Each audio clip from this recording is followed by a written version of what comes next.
자, 우리 저기 하고 갑시다. 앞으로 오세요. 그러면 내가 이걸 봐야 하기 때문에 이거 저기 몇 시간 수업이에요? 1시간. 한 시간이면 충분히 하시겠죠? 1시간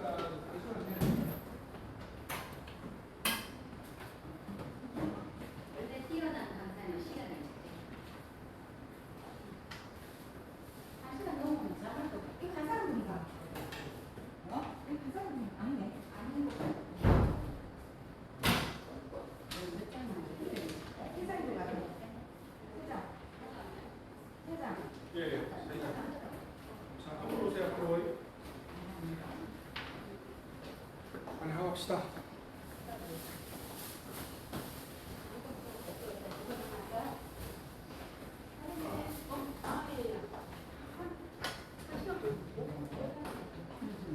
우리 권한님도 80년.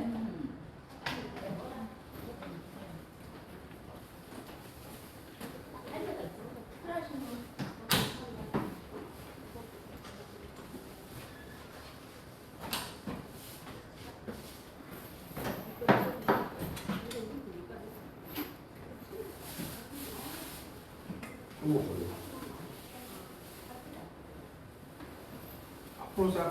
앞으로 오세요. 사모님. 네. 앞으로 오시옵소서. 네. 앞으로 맨 앞에.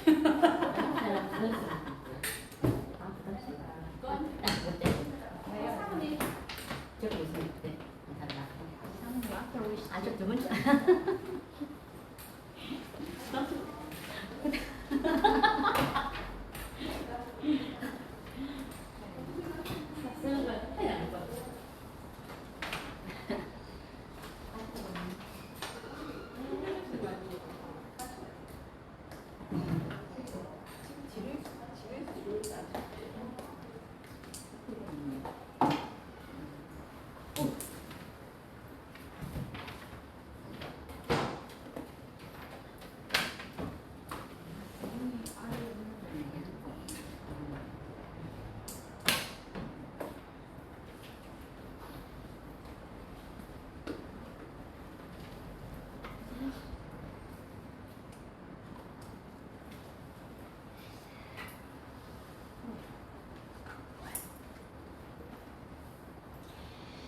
자, 기도하겠습니다. 하나님 감사드립니다. 이 시간 함께 예배의 말씀을 나누길 원합니다. 성령께서 우리에게 지혜를 주셔서 말씀을 잘 이해하고 깨달을 수 있도록 축복하여 주옵소서. 감사드리며 살아계신 예수 그리스도 이름으로 기도하옵나이다. 자, 오늘은 레위기 우리 5장까지 한번 해보도록 하겠습니다. 나눠준 자료 있죠, 그죠? 나눠준 자료를 보시면 레위기 1장부터 5장까지가 5대 제사로 규정되어져 있습니다.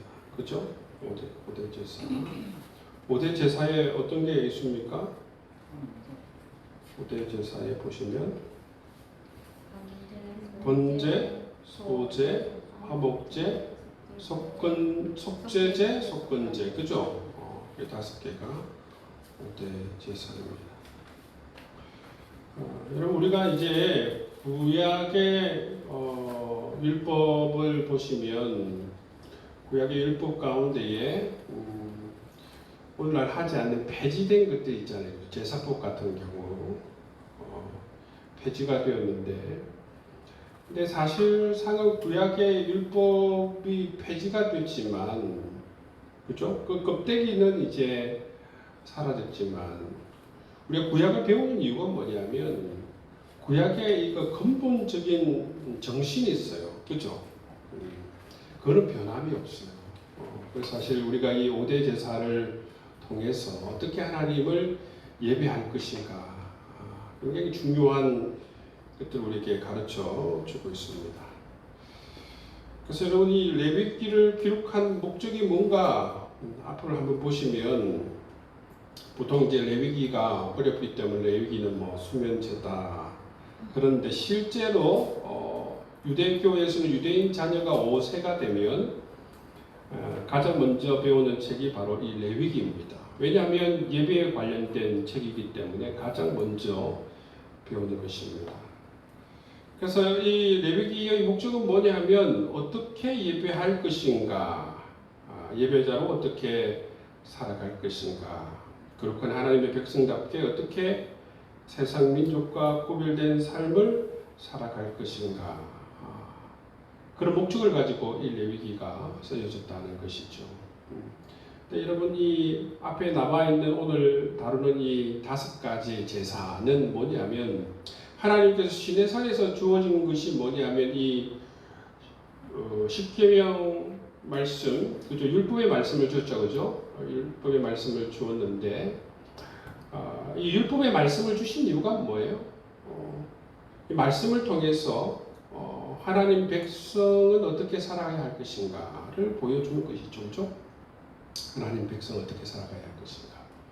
제사를 주신 이유는 뭐예요? 이 제사는 사실 하나님을 향한 우리의 마음의 고백이 일어나는 것이죠, 그죠? 그래서 보시면 번제, 소제, 화목제, 속죄제, 속건제가 일어나는 것입니다. 그 제사에 보시면 이제 기본적으로 보시면 이제 감사하는 마음으로 드리는 제사들이 많아요. 근데 요즘 이 범죄로 인하여서 드리는 제사가 있습니다, 그죠? 속죄제, 속건제 같은 경우에는 이 하나님 말씀을 부지중에 계명을 어겼을 때 또는 아니면 타인의 어떤 이 재산에 손해를 끼쳤을 경우 이처럼 죄를 범하였을 때 드리는 제사가 속죄제, 속건제인데 보시면 사실은 이런 속죄제, 속건제를 드리는 이유는 뭐냐면 죄로 말미암아 어떤 죄가 들어오게 되면 오염이 돼요. 오염이. 우리 존재도 오염이 되지만 반대로 하나님의 성소와 하나님의 성전이 또 오염됩니다. 우리는 그런 거 지금 잘 생각 안 하잖아요. 그렇죠? 우리가 죄를 지으면 하나님의 성소와 성전이 오염된다는 생각은 잘 안 하잖아요. 그렇죠? 근데 레위기에서는 분명하게 보여주는 게 뭐냐면 내가 죄를 범하였을 때에 성소와 성전이 오염이 된다는 거예요. 그래서 어떻게 합니까? 이 속죄제, 속건제 드리는 보면 피를 뿌리죠. 그죠? 뿌리지 않습니까? 뿌리는 이유가 뭐냐면 그 피로 말미암아 정결케 하기 위해서 뿌립니다. 근데 나중에 우리 레위기를 읽어가면 알겠지만 죄의 경중에 따라서 뿌리는 것이 더 깊어집니다.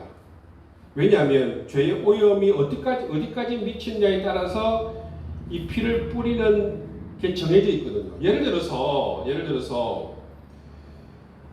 제사장이 죄를 범한다 하면 죄가 일반 백성이 짓는 것보다 경중이 커요.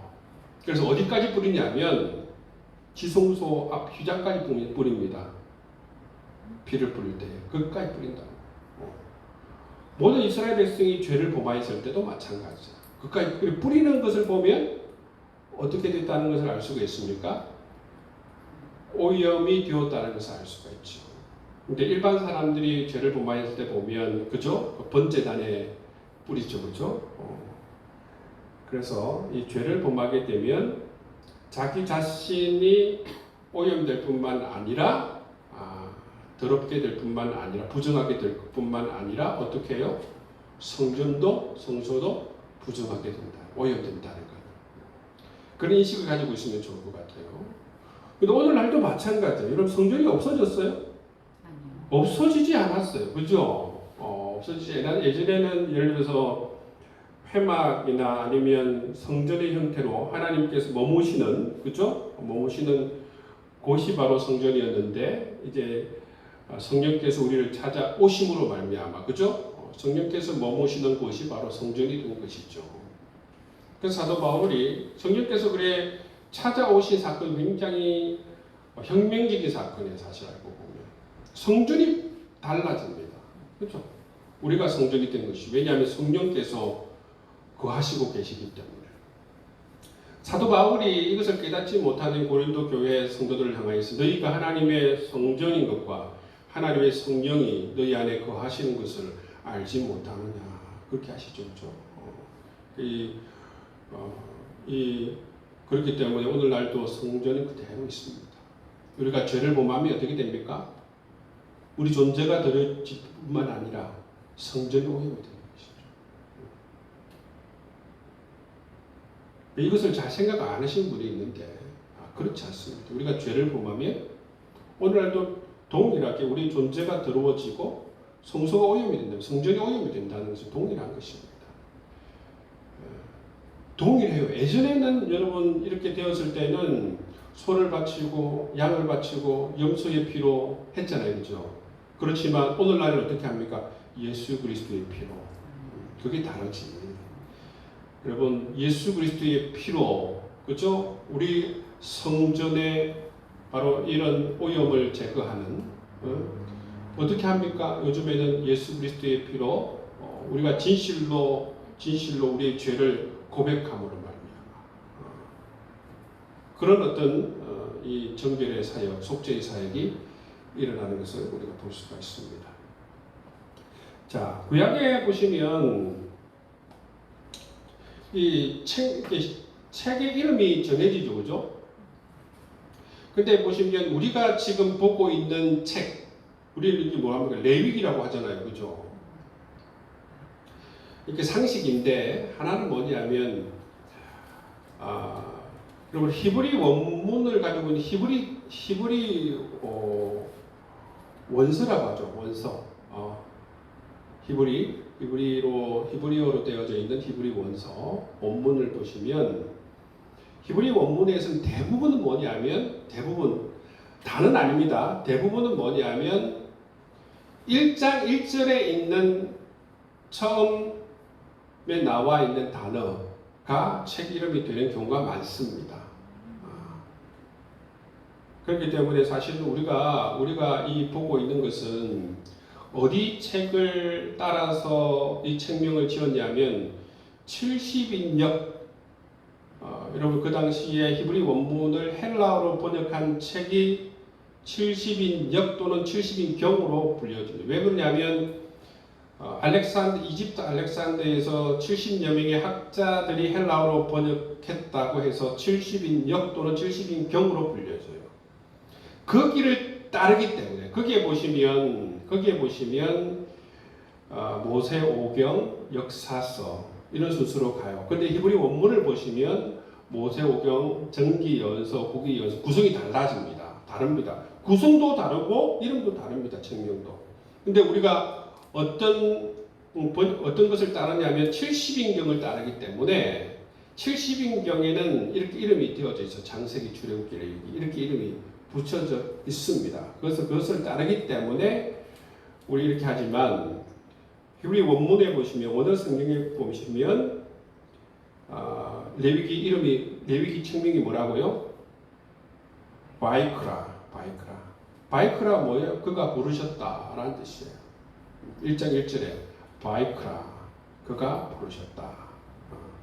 창세기는 이런 몸에 창세기 책명은 브레시트 태초에 처음에 그 1장 1절을 보면 브레시트 바라 엘로힘 그죠? 처음에 바라 엘로힘 창조하였다. 엘로힘 여호와께서 창조하셨다 이렇게 되거든요. 그러니까 보통 히브리어 이 원문 책에서는 책명이 어떻게 된다고요? 1장 1절에 처음에 나와 있는 그 단어들이 책명이 되는 경우가 많습니다. 다는 안 하려고 했습니다. 많습니다. 근데 우리가 지금 보고 있는 이 책은 이 순서는 누구를 따릅니까? 70인경을 따르고 있어요. 책명도 70인경을 따르고 있습니다. 그렇기 때문에 우리가 사실은 히브리 원문을 보고 원문의 책을 보면 완전히 우리가 생각하는 거하고 다릅니다. 민수기가 원문의 이름으로는 뭐냐면 광야에서요. 광야에서. 재밌죠? 광야에서. 원래 책 이름이 광야에서요. 레위기는 뭡니까? 그가 부르셨다라는 게 책명이에요. 책명. 창세기는 태초에 처음에 이게 책명이에요. 상식입니다. 그게 상식. 우리가 다른 건 뭐냐면 이 히브리 원문을 번역한 70인역을 헬라어로 번역한 70인역을 따르고 있기 때문이다. 자, 레위기 책명입니다. 그 다음에 레위기 보시면 회막에서 나오죠. 1장 1절에 보시면 여호와께서 회막에서 모세를 부르시고 그에게 말씀하여 이르시되, 여기 보시면 처음에 이제 출애굽해가지고 출애굽기 19장에 보시면 이스라엘 백성이 어디에 도착합니까? 시내산에 도착해요. 그렇죠? 그러니까 시내산에서 하나님께서 말씀하시다가 이제는 레위기 오시면 어디에서 말씀하십니까? 회막에서 말씀하세요. 회막. 이게 왜 그런지 한번 보세요. 시내산에도 여러분, 시내산에도 이 3등급으로 구성되어 있어요. 몇 등급? 3등급. 그래서 보시면 모세만 갈 수 있는 곳, 그리고 이스라엘의 지도자들만 갈 수 있는 곳, 또 백성이 접근할 수 있는 곳, 이렇게 세 개 부분으로 그저 갈려져 있습니다. 그렇죠? 근데 만약에 자기가 접근할 수 있는 것 이상으로 가면 어떻게 됩니까? 죽습니다. 하나님께서 허용해 주시는 범위를 넘어서면 안 되죠. 그것을 일컬어서 거룩의 3등급이라고 얘기합니다. 근데 회막도 마찬가지예요. 어떻습니까? 회막도 거룩의 3등급으로 구분되어 있어요. 일반 백성이 접근할 수 있는 곳, 그 다음에 제사장이 접근할 수 있는 곳, 그 다음에 누굽니까? 대제사장이 들어갈 수 있는 곳. 그 제사장이라고 하더라도 지성소에는 접근하면 바로 죽습니다. 거기에는 대제사장만이 접근할 수 있고, 대제사장도 험이 있거나 죄가 있으면 어떻게 됩니까? 바로 죽습니다. 지성소에서. 그래서 그것을 일컬어서 거룩의 상등급이라고 그렇게 얘기하는 것이죠. 그리고 이 레위기의 주제가 뭡니까? 레위기 주제가 거룩이에요. 거룩. 이 거룩의 근데 개념을 잘 이해하는 게 필요해요. 이게 필요한데 뭐냐면, 원래 이 거룩은 하나님께만 사용되어지는 신적 용어예요. 하나님께만 사용되어지는, 하나님만 홀로 거룩하신 분이에요. 이 거룩이라는 단어를 누구에게만 붙일 수 있는 거예요? 원래는 하나님께만 붙일 수 있는 거예요. 그런데 피조물이 거룩해질 수 있는 것은 뭐냐면 하나님께서 거룩을 부여해 주실 때예요. 예를 들어서 어떤 사람을 불러가지고 제사장 삼아주시고, 그죠? 이렇게 하나님께서 그 사람을 불러서 거룩을 부여해 주실 때만 거룩이라는 단어를 붙일 수 있어요. 그리고 성물도 마찬가지예요. 그죠? 성소에 쓰여지는 성물도 하나님께서 거기에 거룩이라는 단어를 부여해 주실 때만 성물이 되는 거예요. 그러니까 원래 거룩이란 하나님께만 여러분 붙일 수 있는, 하나님만 홀로 거룩하시는 분이고, 거룩은 원래 하나님 거예요. 다만 하나님께서 거룩을 부여해 주실 때만, 그죠? 성물이 되는 것이고 성직이 되는 것입니다. 그 제사장들과 레위인들, 이런 분들이 어디에서 일합니까? 성소에서 일하죠. 그죠? 성소는 거룩한 곳이에요. 거룩한 곳. 여러분, 이스라엘 여러분 진영 가운데서 거룩한 곳은 오직 어디냐면 이 신적 영역인 성소, 여기만 거룩한 곳이에요. 다른 곳은 거룩한 곳이 없어요. 요건 신적인 영역이에요. 이 성소는 신적 영역, 거룩한 곳. 다른 곳은 그냥 일반적인 곳. 일반적인 곳.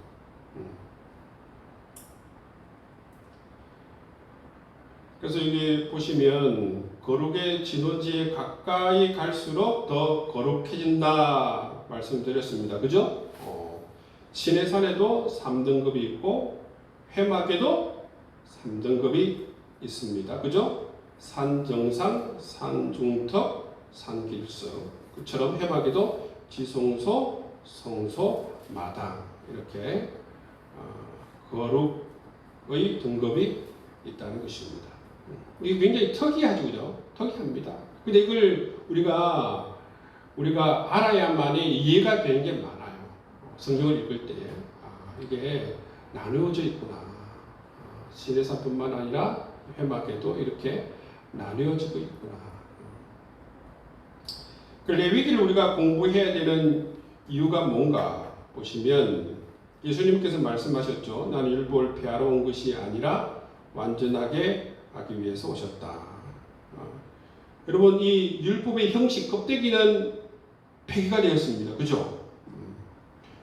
율법의 형식 껍데기는 폐기가 되죠. 제사법 같은 경우에는 껍데기가 폐기가 되지 않습니다. 근데 뭐는 남아 있습니까?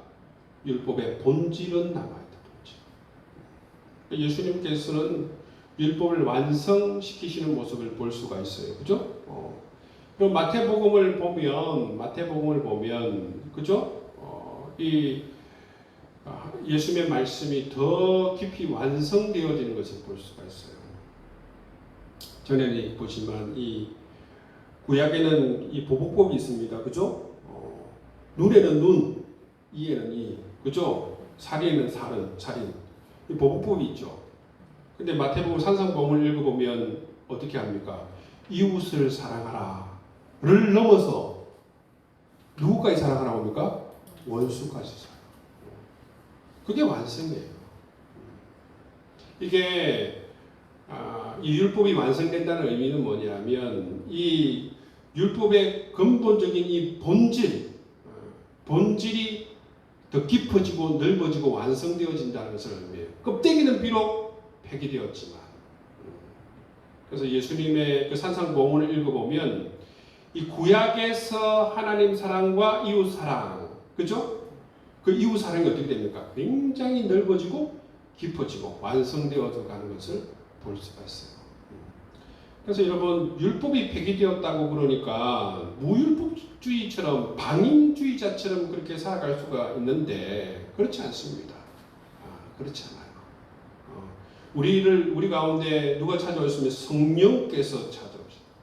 성령께서 우리 가운데 역사하시며 성령의 법에 의해서 어떤 이게 글로 새긴 건 아니지만 성령께서 주시는 그 마음, 성령의 법에 의해서 어떻게 됩니까? 이런 산상보원에 있는 주의 말씀을 우리가 실천할 수 있는 사람이 된다는 거예요. 그게 바로 우리가 이 율법이 완성된 시대에 살아가는 우리의 모습들이죠. 그렇기 때문에 성령께서 우리를 사로잡으면, 그죠? 손영호 목사님처럼 원수까지 사랑할 수 있는, 그것을 실천할 수 있는. 사모님 왜 고개를 까딱거려요?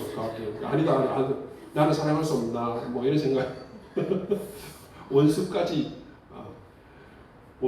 사랑하지 않아도 집에 있는 사람은 좀 사랑해주세요. 원수다 생각하고. 이렇게 보시면 그 율법이 우리가 폐기되어 있는데 보시면 근데 그럼에도 불구하고 제사의 본질이 있죠, 그죠? 이 5대 제사의 본질이 있습니다, 그죠?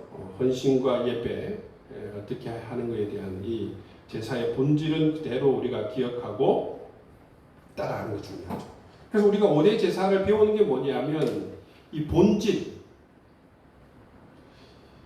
이 구약의 사람들이 어떻게 하나님을 예배했는가를 보면서 우리 예배에 대한 본질을 더 깊이 이해하고 깨닫는 것이죠. 그래서 우리 예배 때 정말 하나님께 그들이 하나님께 예를 들어서 번제를 드리듯이 소제를 바치듯이 화목제를 드리듯이 속죄제를 드리듯이 속건제를 드리듯이 그렇게 깊은 어떤 이해와 깨달음과 마음을 가지고 예배한다면 그렇죠?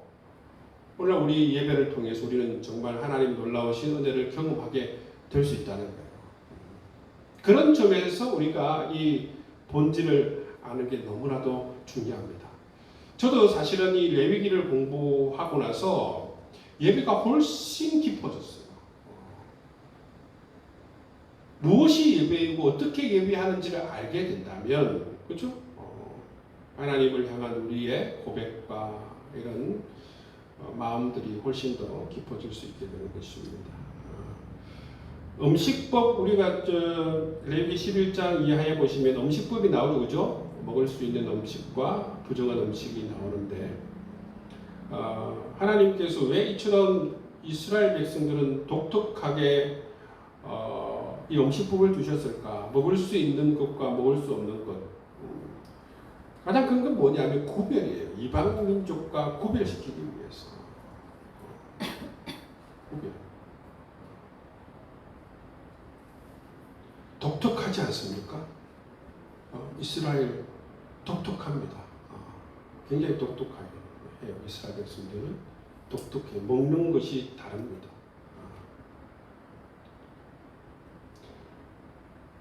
그리고 이 정결법. 11장부터 15장까지 나와 있는 그 정결법을 일컬어서 의식적 정결법이라고 해요. 의식적 정결법. 또는 제의적 정결법이라고 합니다.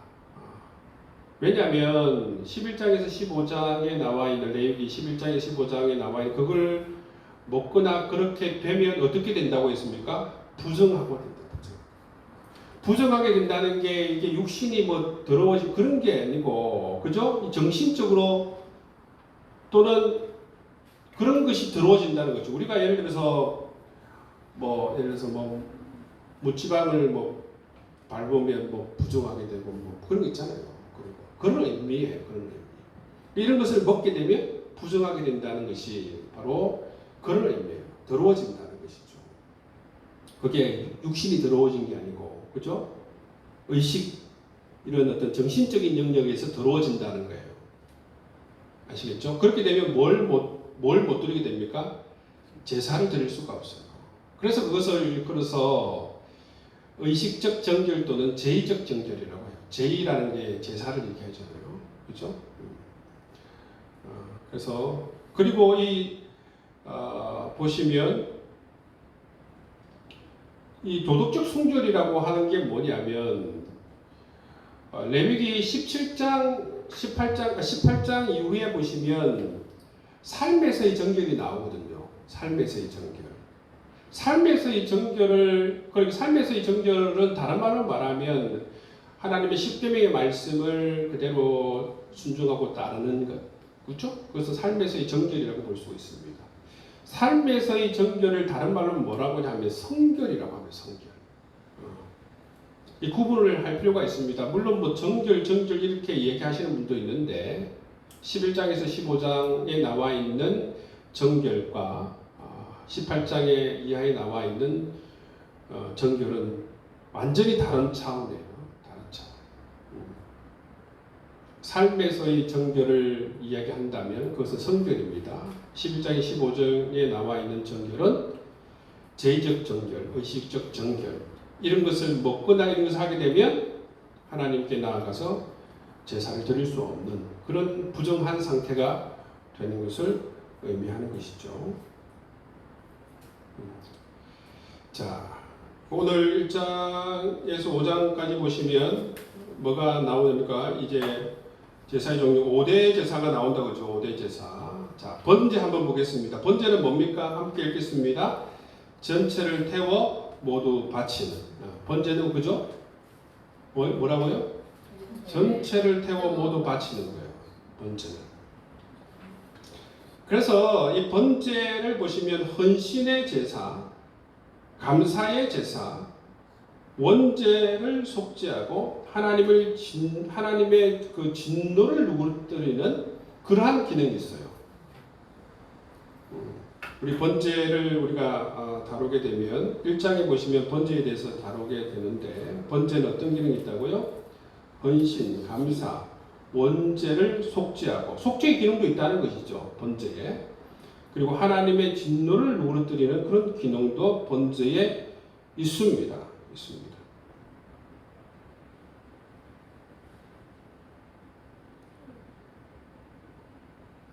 저는 이 번제를 공부하면서 번제에 이 속죄의 기능이 있고 하나님의 이 진노를 누그러뜨리는 이 기능들도 있구나라는 것을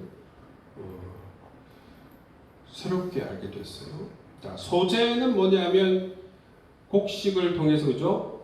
바치는 제사죠, 그죠? 피가 없는 제사, 유일하게 피가 없는 제사죠, 그죠? 기본적으로 뭐냐? 기본적으로 감사의 제사이고, 그리고 이 소제는 속죄할 때 바쳐요. 누가 바칩니까? 정말 가난한 사람. 가난한 사람도 보면 이제 바칠 게 없는 사람이 그래서 바치는 게 비둘기지 않습니까? 비둘기조차도 바칠 수 없는 극빈자들은 소제를 바쳐요. 그렇기 때문에 이 소제는 그죠? 소제 안에도 속죄의 기능이 있습니다. 기본적으로 뭐예요? 감사제사예요. 감사제. 자, 화목제도 보시면 화목제도 기본적으로 감사제입니다. 감사제, 그죠? 화목제 뭐 안에 자원제, 뭐 서원제 뭐 이런 게 있죠, 그죠? 번제, 소제, 화목제까지 왔는데 이 세 개의 공통점이 뭐냐면 감사제라는 것이 공통점입니다. 세세하게 조금씩 다른 게 있긴 있습니다만은 기본적으로 동일한 것은 감사의 제사라는 게 동일하죠. 그 다음에 속죄제가 있습니다. 그죠? 속죄제는 도덕적인 죄와 신체적인 부정결을 해결하기 위한 제사. 이 속죄제를 드릴 수 있는 게 있어요. 그럼 무심코 범한 죄 또는 고의로 범했지만, 그죠? 경미한 고의로 범한 죄. 요까지는 속죄제를 드릴 수 있어요. 근데 여러분, 속죄제조차도 드릴 수 없는 사람이 있어요. 심각한 이런 범죄자들 있죠. 고의에 의해서 뭐 사람을 죽인다든지 이런 심각한 고의 있는 사람들은 속죄제를 드릴 수가 없어요. 그럼 그 뜻은 뭐예요? 속죄제를 드릴 수 없다는 말은 뭐냐면 죄사함을 받을 수가 없다는 거예요. 아예 이런 기회를 제공하지 않습니다. 죽이는 거죠. 죽이거나 아니면 쫓아냅니다. 회복의 기회가 없습니다. 그러니까 속죄제를 아무나 드리는 게 아니에요. 속죄제도 경미한 고의. 여러분, 이 속죄제가 아무나 드리는 게 아니에요. 아무나 속죄를 받을 수 있는 게 아닙니다. 조건제를 보시면 속건제는 이제 재산상의 피해를 끼쳤을 경우, 타인이나 아니면 뭐 어떤 다른 사람이 에게 재산상의 손해를 끼쳤을 경우 2배로 배상하고, 그죠? 그 다음에 속건제를 드리는 것이죠. 있습니다. 다음에 또 나오게 되어 있습니다. 제사의 방식에 보시면 거제가 나옵니다. 거제, 그죠? 거제. 제사의 종류는 5가지라고 했죠, 그죠? 번제, 소제, 화목제, 속죄제, 속건제. 제사의 종류는 5가지고, 이런 제사의 방식, 그 안에 보시면 덜어서 바치는, 이게 보시면 성물을 덜어서 바치는, 이거는 거제죠, 거제. 그죠? 그리고 이 성물을 흔들어 바치는, 그죠? 이건 요제입니다. 그죠? 이거 어떤 성물을 흔들어 바치는, 이건 요제이고, 그 다음에 전제는 뭡니까? 부어서 드리는 거 있죠. 우리도 뭐 우리 저 유교의 이 제사 보면 부어서 이렇게 돌려서 하잖아요, 그렇죠? 전제는 뭐냐? 부어서 드리는 거예요. 포도주든 뭐 독주든 기름이든 부어서 드리는 것을 전제라고 합니다. 크게 이 세 가지가 나와요. 거제, 요제, 전제. 이 세 가지가 제사 방식으로 나오는 것이고, 제사의 종류는 5가지, 제사의 방식은 3가지로 나옵니다. 첫 번째 우리가 이 번제의 의미, 번제 히브리 원어로 보면 올라라고 해요. 올라. 근데 재밌는 게 뭐냐면 히브리어로 올라인데 의미가 뭡니까? 올리는 거예요. 올리는 거. 왜냐하면 다 태우니까, 그죠? 다 태우니까. 번제가 원래 이 원어상 의미하는 게 뭐냐면 올리는 거.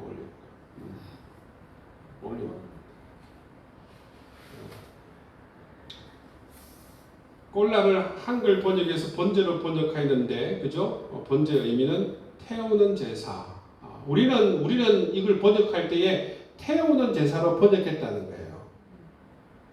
원래 히브리 원어에서는 올리는 건데, 우리 이걸 번역할 때는 우리는 태우는 제사로 번역해서 번제라고 그렇게 번역을 했다는 거예요. 아시겠죠? 그 히브리 원어에서는 어떻게 그 사람들 표현하는 거죠? 올리는 제사, 올리는 제사를 의미했다는 거죠. 그 사람들은 번제라고 표현하지 않습니다. 그 사람들은 올라라고 표현하는 것이죠. 그 사람들은 올라라고. 짐승을 전체로 올린다. 짐승을 전체로 올린다. 그래서 우리나라 사람들은 짐승을 전체로 태워 드린다, 이렇게 의역하는 것 같아요. 그죠? 원래 의미는 짐승 전체를 올린다, 이런 의미였다면 이걸 한글로 번역할 때는 의역해서 짐승을 전체로 태워 드린다, 그렇게 해서 이걸 번제로 번역했다는 거예요. 원래 의미는 올린다 그런 뜻입니다. 올라 뜻이고, 번제는 왜 드리는가? 번제 1차의 목적은 뭡니까? 아까도 얘기했지만 하나님께 감사로 인한 헌신과 기쁨을 표현하는 것입니다. 하나님께 감사로 인한 헌신과 기쁨을 표현하는 것이 몇 프로라고요? 70에서 80%. 번제는 원래 이런 70%, 80% 하나님께 감사를 표현하는 거죠.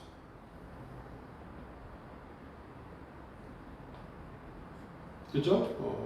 원래 목적은 1차 목적은 그렇습니다. 번제 기능에 보시면 아까도 우리가 봤지만 첫 번째 뭡니까? 기쁨을 표시하기 위해서. 3절 말씀 제가 읽어드리면 그 예물이 소의 번제이면 흠없는 수것으로 회막 문에서 여호와 앞에 기쁘게 받으시도록 드릴지니라. 그죠? 기쁨을 표현하는 것이죠. 기쁨을 표현하는 것. 그리고 4절 말씀에 보시면 두 번째 기능이 나옵니다. 그죠? 두 번째 기능 보시면 그는 번제물의 머리에 안수할지니. 이게 안수를 왜 합니까? 안수의 의미가 뭐라고 그랬죠? 정가입니다. 정가. 그죠? 넘어간다는 것이죠. 죄 있는 사람이 여러분 짐승에게 안수하면 뭐가 넘어가는입니까? 죄가 넘어간다는 것이죠. 그는 번제물의 머리에 안수할지니 그를 위하여 기쁘게 받으심이래. 그를 위하여 속죄가 될 것이다. 그죠? 두 번째 기능이 뭐라고요? 속죄의 기능이 있습니다. 속죄 기능. 자신의 죄된 본성을 용서받고 옆처럼 부지불식간의 지연죄를 사함받기 위해서 번제를 드린다라는 것입니다. 세 번째는 뭡니까? 하나님의 진노를 누그러뜨리기 위해서 번제를 드립니다. 그래서 다윗이 인구조사를 하고 나서, 그죠? 드렸던 제사가 번제입니다. 번제. 하나님의 진노를 누그러뜨리기 위해서 드리는 제사. 번제가 이런 세 가지 기능이 있다는 것이죠. 그래서 여러분 우리가 이 제사를 배우면 단순하지가 않아요. 어떤 뭐 범죄는 뭐 기쁨을 표현할 그 딱 한 가지만 있는 게 아니에요. 단순하지 않다니까요. 자, 번제를 드릴 수 있는 가축 보시면 가축 중에서라는 말이 있죠, 그죠? 2절 말씀에 보시면 그죠? 가축 중에서. 가축이 의미하는 게 뭘까? 여기 적어놨지만 본인이 땀과 정성, 애정을 가지고 직접 기른 것을 의미한다는 것입니다. 번제를 드릴 수 있는 그 제물이 될 수 있는 게 가축 중에서인데, 가축이라고 하면 본인이 직접 땀과 정성과 애정을 가지고 직접 기른 겁니다. 직접 기른 거. 그러니까 예를 들어서 오늘날 버전으로 얘기하자면 우리가 죄를 범했을 때 우리 집에 기르고 있는 것, 강아지 집에 있는 강아지를 데리고 와라. 내가 애정하고 내가 땀과 정성과 애정을 가지고 기르는데, 그죠? 번제를 드리려면 번제를 드릴 수 있는 가축. 보통 요즘 집에서는 강아지 아니면 고양이 아니에요, 그죠? 그걸 어떻게 합니까? 전체로 올려서 전체로 올려서 태워서 드리는. 그렇죠? 그건 이제 뭐 감사를 표현하기도 하지만 아까 두 번째, 세 번째 기능이 뭐라 자기 죄를 속죄함받기 위해서 또는 하나님의 진노를 누그러뜨리기 위해서. 가축 중에서라는 것이 그런 의미예요. 자기가 직접 기른 것을 의미하죠. 흠없는 짐승을 드리라고 그랬죠, 그렇죠? 흠없는 짐승, 흠이 없어야 됩니다. 흠없는 수컷. 그 당시에는 이 수컷 선호 사상이 있어요. 수컷이 또 모든 것을 대표성을 지니고 있기도 하죠. 그래서 수컷이 이게 좀 이렇게 비싸게 보이고 그런 대표되는. 근데 여러분 그 생물학자들은 그렇더라고. 생물학자들이 이게 다 연구를 해보니까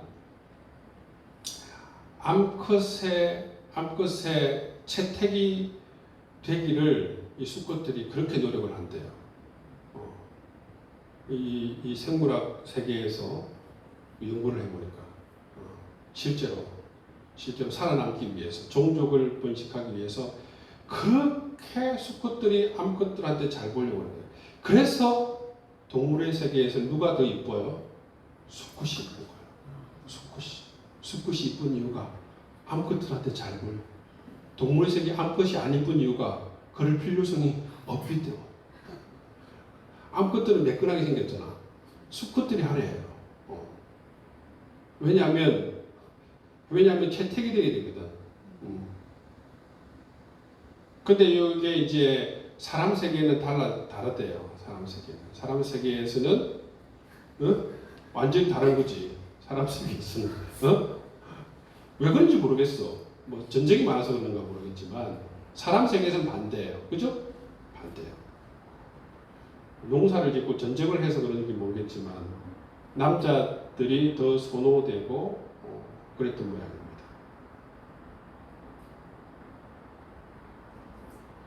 그리고 번제를 드릴 수 있는 가축에는 뭐가 있습니까?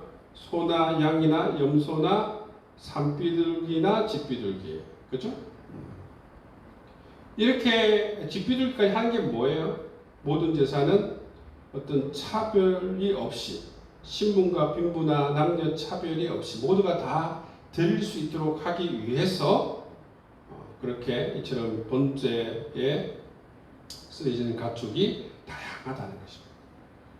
그래서 여러분이 중동 지방에 가면 되게 많이 기른 게 뭐냐면 산비둘기, 집비둘기예요. 집비둘기를 엄청 길러요. 뭐 하기 위해서? 제사를 드리기 위해서.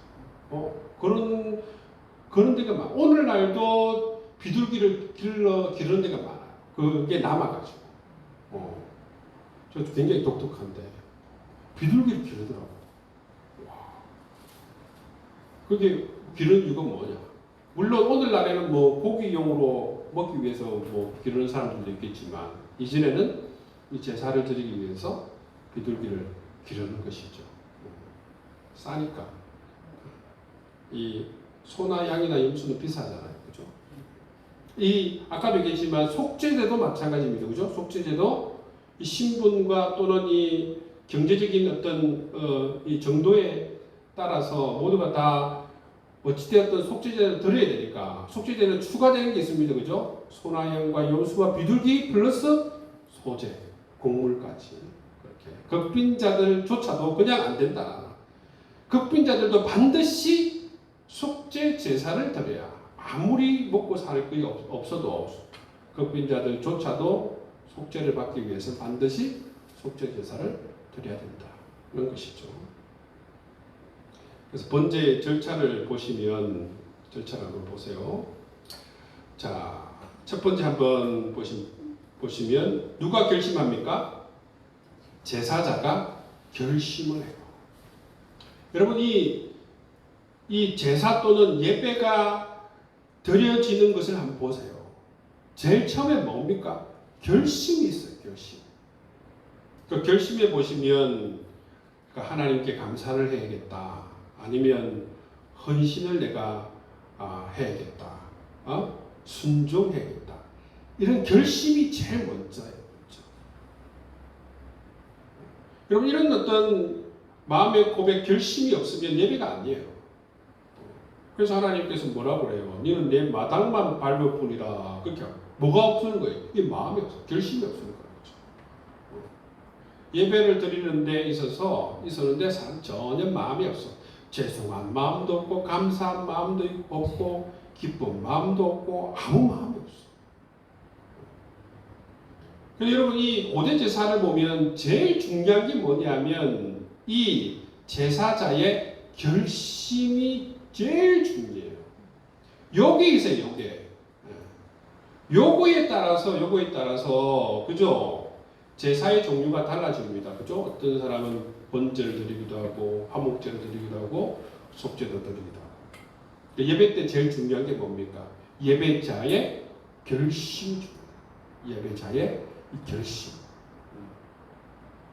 예배자가 결심하기 위해서 그 앞선 게 뭐예요? 앞선 게 뭐냐면 하나님께서 베풀으신 은혜와 사랑을 깨닫고 기억하는 것이 중요하죠.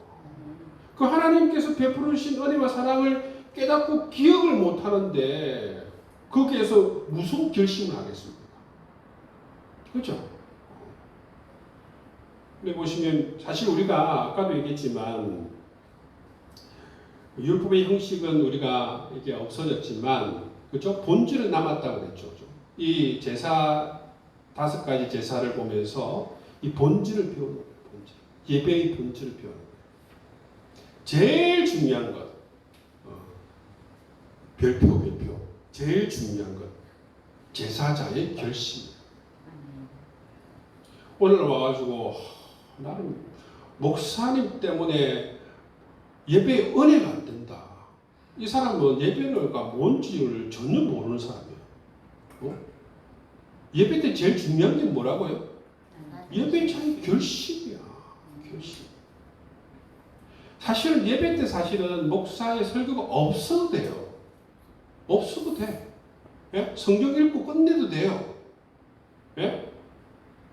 근데 예배가 예배되게 하기 위해서 제일 중요한 게 예배자의 이 결심. 예배자가 어떤 하나님을 경험하고 하나님 하신 일들을 경험하고 예배의 자리로 나오는가.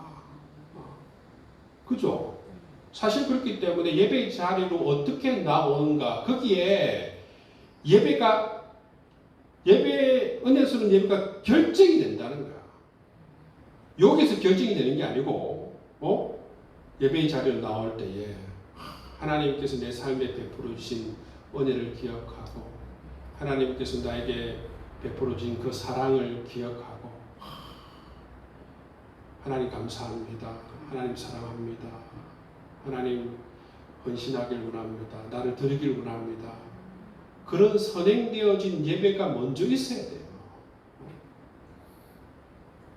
제가 이 주일을 준비하면서 저는 먼저 예배를 드려요. 주일을 준비하면서 주일을 예배를 드리는 게 아니고 토요일 먼저 예배를 드려요. 한 주간을 돌아보면서 하나님께서 베풀어 주신 은총을 기억하고 사랑을 기억하고 하나님께 감사를 드리고 찬양을 드리고 그런 마음을 먼저 하나님을 예배하고 주일날 예배를 맞죠. 그래서 여러분 제일 중요한 거는 예배자의 결심 마음이에요. 예배가 뭔지 모르는 사람이 와가지고 제사장이 뭐 내 소를 뭐 잘 잡았니 못 잡았니 뭐 그런 이야기 한다. 몰랐어요.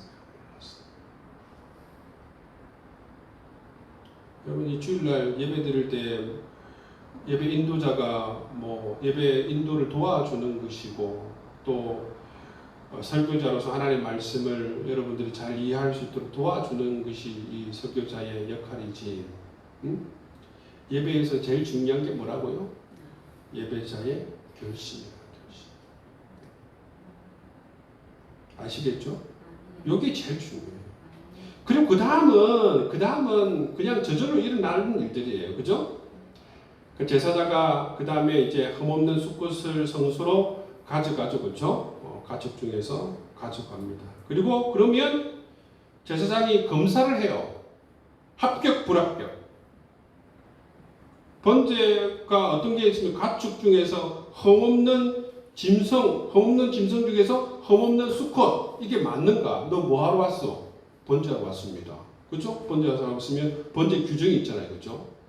이 흠없는 짐승인지 수컷인지 검사를 하면 통과하면 이제 번제를 드릴 수 있게 되는 것이죠. 그러면 이제 통과가 되면 합격하면 누가 잡습니까? 제사장가 잡습니다. 내가. 제사장이 안 잡아요. 제사장이 잡아주는 거 아닙니다. 내가 잡습니다. 응? 내가 내 사랑하는 짐승 집에서 기르던 샤넬이 데리고 와서 잡습니다. 잡아요. 안수하죠. 안수가 뭐가 뭐랬습니까? 죄가 넘어가는 거죠. 그죠? 안수를 하고 먼저 안수를 해야 돼요. 먼저 넘겨놓고 죄를 넘겨놓고 어떻게 합니까? 죽입니다. 도살합니다. 그리고 나서 그러면 어떻게 합니까? 제사장이 피를 뿌리죠. 아까 피를 뿌리는 게 뭐라고 그랬어요? 오염을 깨끗하게 위해서, 정결하게 하기 위해서. 우리가 죄를 지으면 어디가 오염된다고 했습니까? 성소가 오염된다고 했죠. 성전이 오염된다고 했죠. 그죠? 그렇기 때문에 그것을 오염된 부분을 정리하기 위해서 피를 뿌리는 것이죠. 그러면 또 제사자가 가죽을 벗깁니다. 그렇기 때문에 여러분 옛날 사람들은 제사를 지내려고 하면 잘 죽이기도 하고 가죽도 벗기고 각도 뜨고 이런 거 할 줄 알아야 돼요. 그렇잖아요. 왜 제사장이 해주는 게 아니니까 제사자가 이걸 다 해야 되는 일입니다. 그러면 이제 가죽을 벗기고 각을 떴으면 제단에 불을 붙이고 가축을 위에 제단 위에 올려놓는 것은 제사장이 하는 것이죠. 제사장이 합니다. 그러면 내장과 정강이를 이거는 세척을 하는 것은 제사자가 하고 그 다음에 태우는 것은 제사장이 태웁니다. 이게 번제의 절차입니다. 번제 절차 가운데 제일 중요한 것 뭐라고 그랬습니까? 제사자의 결심이에요. 그 똑같습니다. 여러분 이 예배당에 와가지고 그런 결심이 여기 순서잖아요. 예배 순서. 예배의 순서에 따라서 예배 드리는 것도 중요하고 예배 의미를 알고 예배를 드리는 것도 중요한데 제일 중요한 것은 제사자의 마음, 예배자의 마음, 어떤 마음으로 왔는가 제일 중요합니다. 그죠? 이런 거 보면 좀 배울 게 있지, 그죠? 의미가 있습니다. 그 다음에 두 번째는 뭡니까? 소제입니다. 소제. 소제 의미와 특징. 소제는 히브리어로 민하. 의미는 곡식의 제사라는 뜻이에요. 특징은 뭡니까? 피 없이 드리는 제사. 곡물로 드리는 제사입니다. 번제와 화목제와 더불어서 곡식으로 드리는 감사의 제사. 더불어 드린다는 뭐예요? 번제를 드릴 때에 이 소제는 꼭 보면 함께 드릴 때가 많아요. 번제와 함께 드리고 화목제와 함께 드리고 같이 드릴 때가 많아요. 단독으로 드려질 때도 있는데, 그죠?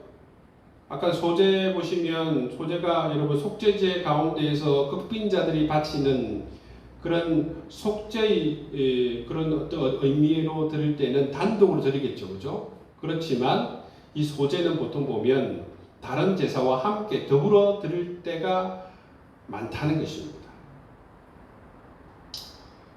아까도 들으시지만 가난한 자들의 속죄를 위해서 소제물을 허용합니다. 그죠? 나중에 이 5장에 보시면 속죄에 대해서 얘기하는데 그때 보시면 농사꾼과 짐승을 키우지 못하는 가난한 사람을 위한 제사 있습니다.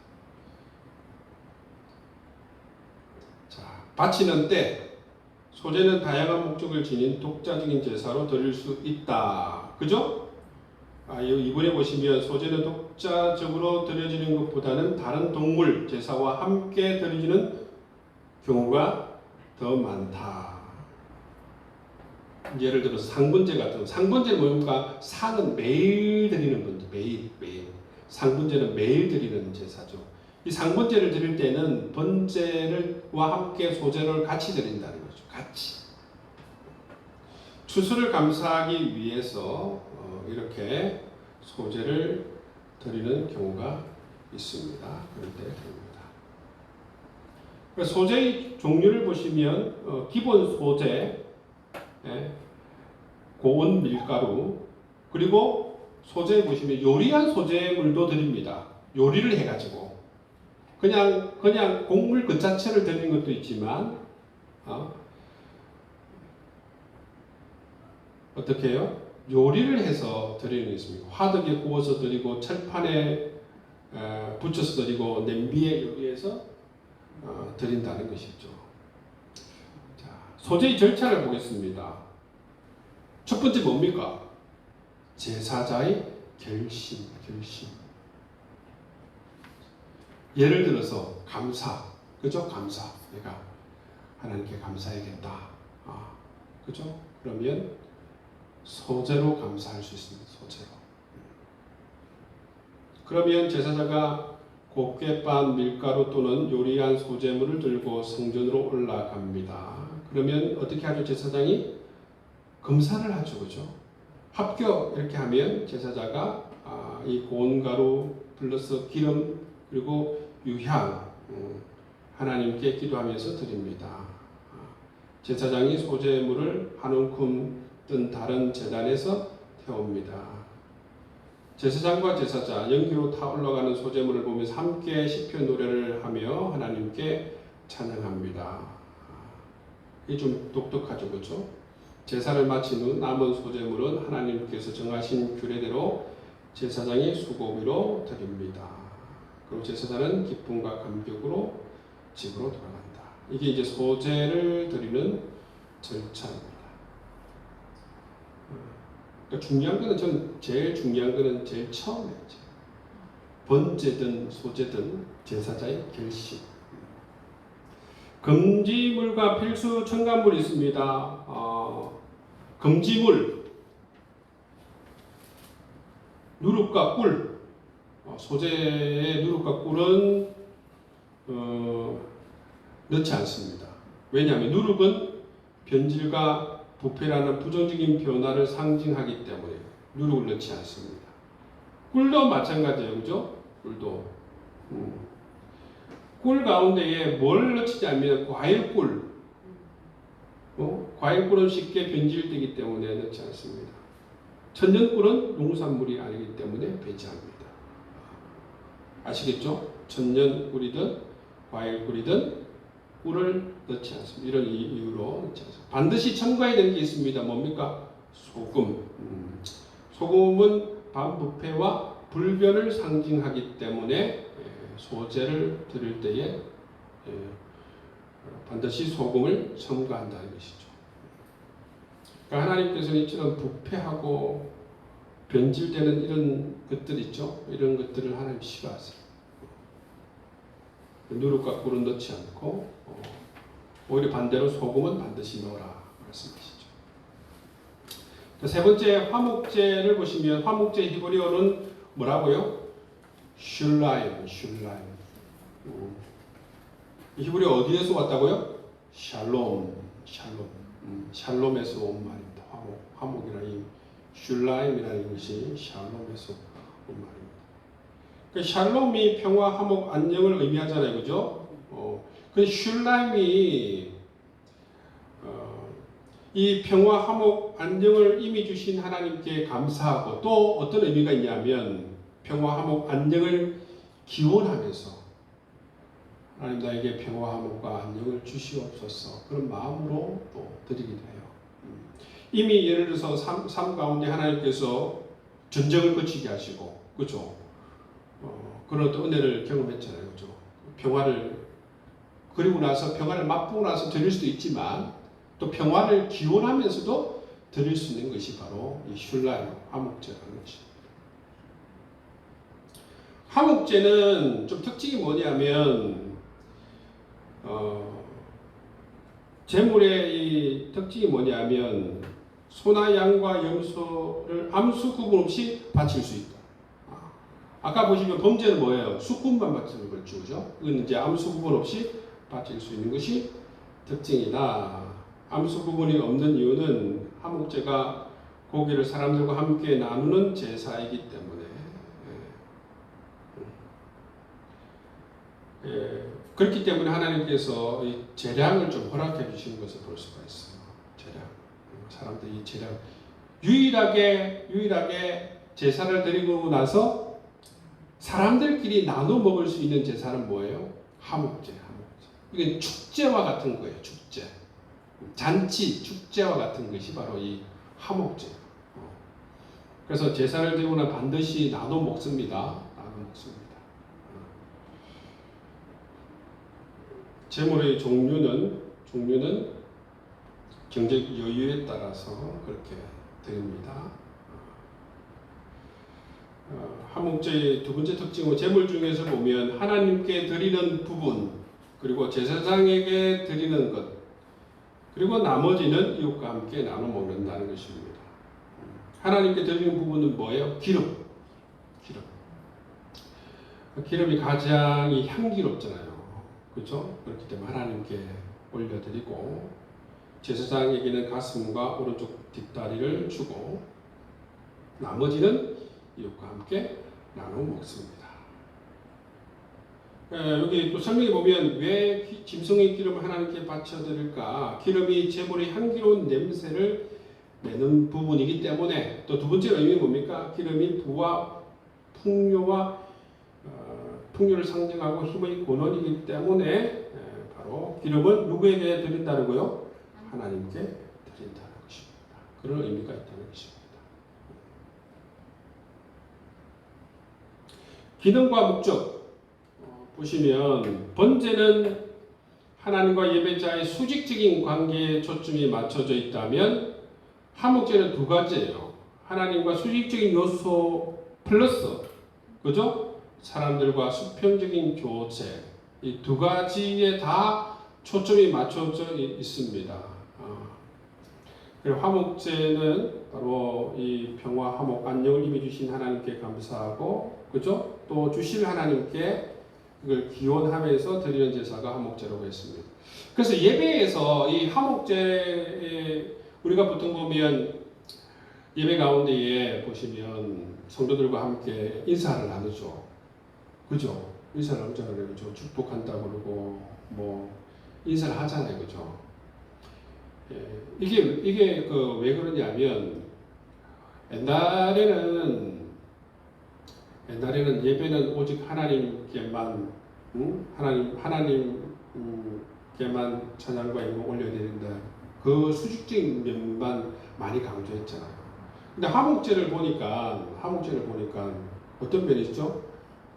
수직적인 면과 더불어서 수평적인 면. 하나님께서도 이처럼 수직적인 관계뿐만 아니라 수평적인 관계, 이 제사에서 예배 때 이 두 개를 다 중요하게 생각하시는구나. 그렇죠? 그래서 성도들과 함께 인사를 나누고 서로 평화를 기원하고 축복을 하고 하는 그런 것들도 매우 중요하구나. 여러분 캐톨릭에서는 보시면 성도들이 사제를 위해서 축복하고 사제들은 또 성도를 위해서 축복하고 그죠? 이런 관계 그런 관계들이 있지 않습니까? 그죠? 그런 것들이 매우 중요한 요소이다 라는 것이죠. 어떤 제사를 통해서 이 화목제를 통해서 화목제는 이처럼 두 가지 부분을 다 중요하게 여긴다는 것이죠. 하나님과의 관계, 이웃과의 관계 굉장히 중요하게 생각하는 부분입니다. 이 화목제 종류에 보면 크게 세 가지가 있습니다. 그죠? 감사제, 찬양제라고 하는 부분과 또 서원제, 그리고 자원제, 낙헌제. 이 보시면 감사제, 찬양제의 동기가 뭐예요? 특별한 축복을 받았을 때. 특별한 축복을 받았을 때.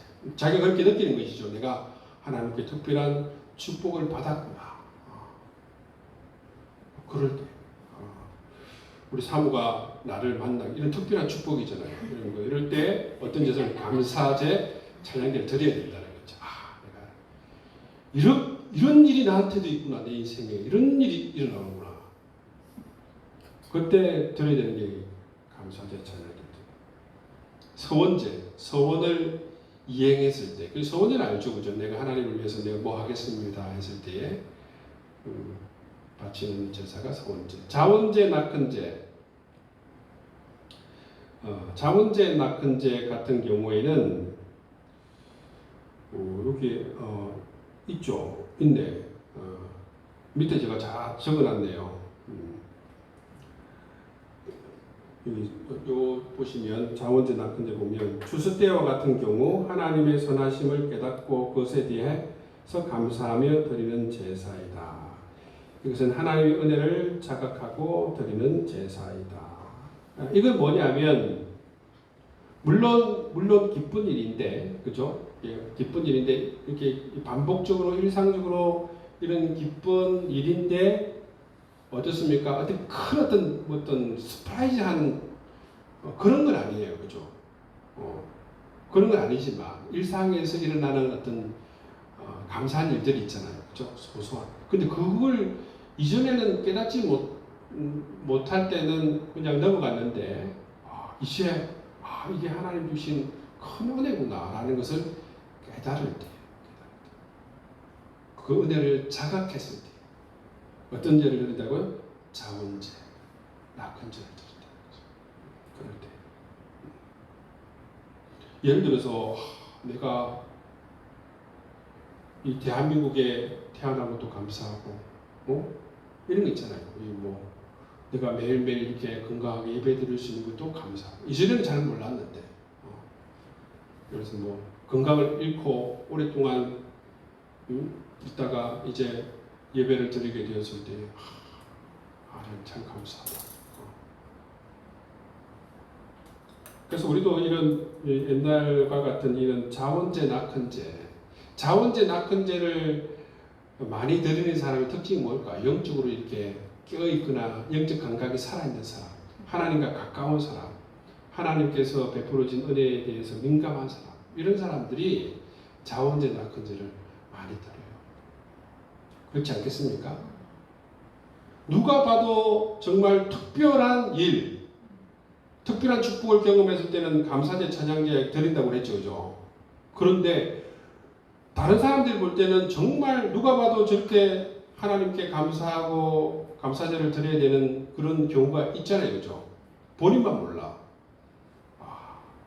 너무 안타까운 것이죠. 근데 그렇지만 이 자원제 낙헌제에 드리는 사람, 아까 뭐라고 그랬죠? 정말 이 영적으로 깨어있고 살아있는 사람, 이런 분들은 자원제 낙헌제를 많이 드리는 것이죠. 저는 이 아까도 얘기했지만 이 예배를 드리는 사람의 마음이 제일 중요해요. 우리가 이런 이 화목제의 종류 보시면 감사제, 서원제, 자원제 있잖아요, 그렇죠? 이런 것들 이런 경우 때 구약에서 드렸는데 우리 삶에서도 이런 것들을 잘 배우고 하나님께서 이런 은총을 주실 때마다 그런 감사한 마음을 고백하는 것이 너무나도 중요하다는 것입니다. 화목제의 메시지. 화목제는 하나님과 수직적인 교제, 사람들과 수평적인 교제, 둘 다 초점이 맞춰져 있습니다. 네 번째, 우리 속죄제의 명칭. 속죄제는 히브리어로 뭡니까? 하타트. 하타가 빗나가다 의 의미입니다. 죄란 정도에서 빗나가는 것, 하나님의 길에서 빗나가는 것. 그리고 속죄제는 하나님의 길을 벗어난 자들이 드리는 제사가 바로 속죄제이다. 누가 드리는가? 누구든지 하나님의 계명을 범한 자. 여기에 보시면 계명을 범하는데 그릇 범한 자 또는 부지 중에 범한 자 누구는 안 된다는 것이면 고의로 범한 사람은 아닙니다. 고의로. 여기 보시면 하나님의 계명을 그릇 범한 자, 부지 중에 범한 자 또는 두 번째 누굽니까? 누구든지 고의성이 가벼운 죄. 아까도 얘기했지만 고의성이 가벼울 때는 속죄제를 드릴 수 있어요. 그렇지만 고의성이 짙은 게 있잖아요, 그죠? 고의적으로 내가 하나님의 말씀을 어기거나 범하거나 이럴 때는 속죄제를 드릴 수조차도 없습니다. 아무나 속죄제를 드리는 것이 아닙니다. 속죄제를 언제 드리는가? 언제 드립니까? 누구든지 실수로 비고의적으로 죄를 범하고 이를 깨달았을 때에 드릴 수 있는 것이다. 고의성이 가벼울 때 드릴 수 있는 것이다. 속죄제는 어떻게 드리는 것입니까? 속죄제를 5가지 중요한 단계가 있습니다. 그죠? 첫 번째는 흠없는 동물을 선택하는 것이죠. 두 번째는 회막 입구에서 제사자가 안수 후 죽입니다. 세 번째는 성소 휘장 앞에 피를 7번 뿌립니다. 네 번째, 향단불에 바르고 나머진 번제단 밑에 쏟습니다. 다섯 번째, 기름과 두 콩팥은 번제단 위에 불사르고 그리고 나머지 짐 밖에 태웁니다. 여기 보시면 속죄제 한번 보세요. 속죄제. 자, 이 표를 한번 보시기 바랍니다. 표 보이죠? 자, 피를 취급하는 것을 한번 보십시오. 피를 어디까지 피를 가지고 와서 뿌리는가? 보시면 이거 뭐냐면 뭐예요? 이 사람들의 범죄가 어디까지 오염시킨 것을 보여줍니다. 아시겠죠? 자기 자신의 범죄로 어디까지 오염되어 있는 것을 보여주죠.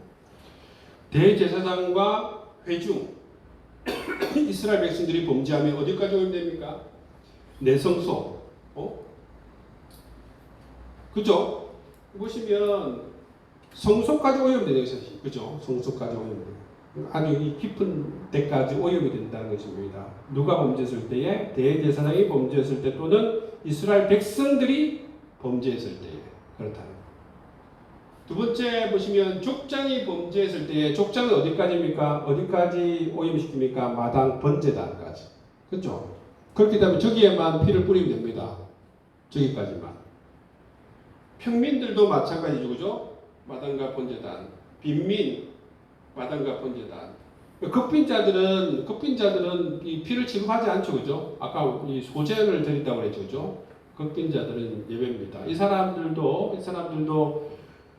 오염을 시키지만 이 사람들은 피를 쓰지 않잖아요, 그죠? 그렇기 때문에 이 사람들은 하지 않습니다. 그렇지만 이 사람들도 제 생각에는 이 마당 번제단까지 오염을 시키는 것으로 그렇게 볼 수가 있고, 그렇지만 하나님은 이제 이들 소재만 드리는 것으로 하나님께서 이해해 주시는 것이죠. 그래서 보시면 이 신분에 따라서 또는 대상에 따라서 오염되는 범위가 다르다라는 것을 우리가 알 수가 있습니다. 그래서 속죄제의 이 핏뿌림 있죠? 핏뿌림이 다르다는 것입니다. 여기에 보시면 다 적어놨습니다. 자, 보십시오. 속죄제 피 뿌리는 것, 고기 처리 방식. 이 피 뿌리는 것이 왜 이렇게 피부를 뿌리는가? 제사장과 회중을 위한 속죄제 수소의 피는 내성소에 들어가 향단에서 처리하는 반면, 분향단을 의미합니다. 분향단 아시죠? 분향단. 분향단이 어디에 있습니까? 지성소 바로 앞에 있습니다. 그죠? 지성소 휘장 바로 앞에 분향단이 있습니다. 그죠? 향단에서 처리하는 반면 평민의 속죄제의 피는 마당의 번제단에서 처리합니다. 이건 뭘 나타납니까? 이는 신분에 따른 죄의 오염과 영향력의 차이가 나기 때문이다. 그러니까 제사장과 회중의 죄의 오염과 영향력이 더 크다는 것을 의미한다. 아시겠죠? 그래서 제가 그래요.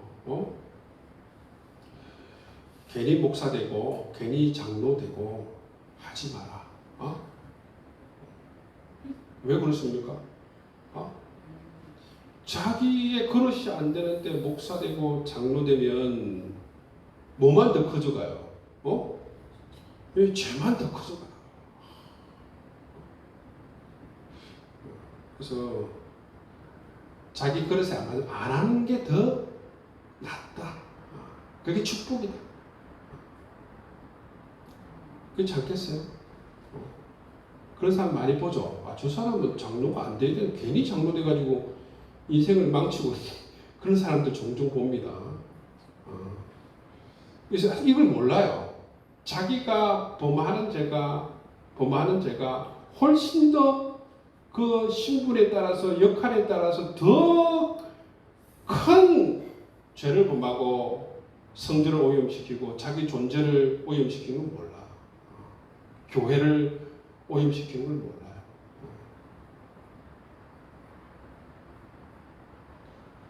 우리 사모님 왜 표정이 어둡습니까? 자, 마지막 우리 속건제 한번 보겠습니다. 속건제 명칭은 히브리어로 아샴. 아샴은 뭡니까? 죄에 대한 책임과 배상을 뜻하는 것이죠. 속건이라는 말이 뭐냐면 허물로서 벗겨내야 할 과실을 의미합니다. 속죄할 허물건. 속죄제와 속건제의 특징이 있습니다. 공통점은 뭐냐면 죄를 해결하는 제사이고, 다른 건 뭐냐면 속건제는 물질의 배상에 초점이 있습니다. 언제 드려지는가? 여호와의 성물에 대해 부지 중에 범죄했을 때에. 두 번째는 여호와의 계명 중 하나를 부지 중에 범죄했을 때. 누구든지 무의식 중에 성소의 비품을 손상시키거나 오염시켰을 경우. 심중은 가지만 정확히 누가 그 성물을 침해했는지 모를 때에. 혹시 자신일 수 있다는 생각으로 그때 속건제를. 무슨 말인지 알겠죠? 성소의 비품과 이런 것들이 손상되고 오염됐어. 누가 그런지 몰라. 모르지만 혹시 날 수 있지 않을까 할 때 이게 속건제를 드린다는 거예요. 그럴 경우도 속건제를 드린다는 거예요. 또 하나는 확실하게 여호와의 성물에 대해서 부지 중에 범죄했어. 부지 중에. 아까 반대말로 그러죠. 고의적은 대상이 안 됩니다. 고의적으로 하면 대상이 안 돼요. 속건제를 드릴 수 있는 대상이 안 됩니다. 또 언제 드립니까? 이웃 재산. 하나님의 이름으로 맹세하여 사실을 부인함으로 타인의 재산을 침해했을 경우. 아까는 하나님의 재산을 침해했을 경우, 지금 여기는 이웃의 재산에 침해했을 경우, 그때 속건제를 드리는 것이죠. 그래서 야외 재산에 피해를 입혔을 경우 부지불식간에 저지른 범죄로 규정한다. 고의적인 자는 엄벌에 처한다. 고의적인 것은 안 됩니다. 이웃의 재산을 탐하는 경우는 다분히 고의적이다. 그죠? 이때 속건제 절차를 밟기 위해서는 어떻게 됩니까? 먼저 선행되는 것이 먼저 죄인의 자수 또는 죄를 인정하는 것이 필요하다. 고의적이기 때문에 이 부분은 먼저 이렇게 죄를 자수하고 죄를 인정하고 나서 그저 고의성을 저지른 그런 부분이기 때문에 이것을 이렇게 고백하고 자수하고 나서 속건제를 드릴 수 있도록 한다는 것입니다. 그렇지만 야외의 재산에 피해를 끼칠 경우에는 그죠? 고의적인 사람은 용서하지 않는다는 것이죠. 엄벌에 처한다. 이웃의 재산에 피해를 경우에는 그 고의성이 있지만 이런 것을 전제로 했을 때는 속건제로 드릴 수 있다라는 것입니다. 오늘 그냥 이 시간 때문에 빨리 했는데요. 5가지 조구죠. 번제, 소제, 화목제, 속제제, 속건제. 제가 이걸 바쁘신 것 같아요. 빨리 했습니다. 기도하겠습니다. 하나님 감사합니다. 오늘 레위기 1장부터 5장까지 함께 나누었습니다. 레위기 끝까지 우리가 잘 이해하고 배워서 하나님께 올바른 예배, 더욱더 풍성한 예배, 살아있는 예배, 하나님께 영광을 돌릴 수 있는 예배 올려드릴 수 있는 우리의 삶이 되어줄 수 있도록 축복하여 주옵소서. 감사드리며 살아계신 예수 그리스도의 이름으로 기도하옵나이다. 수고하셨습니다. 우리 조선이 바쁜 것 같아서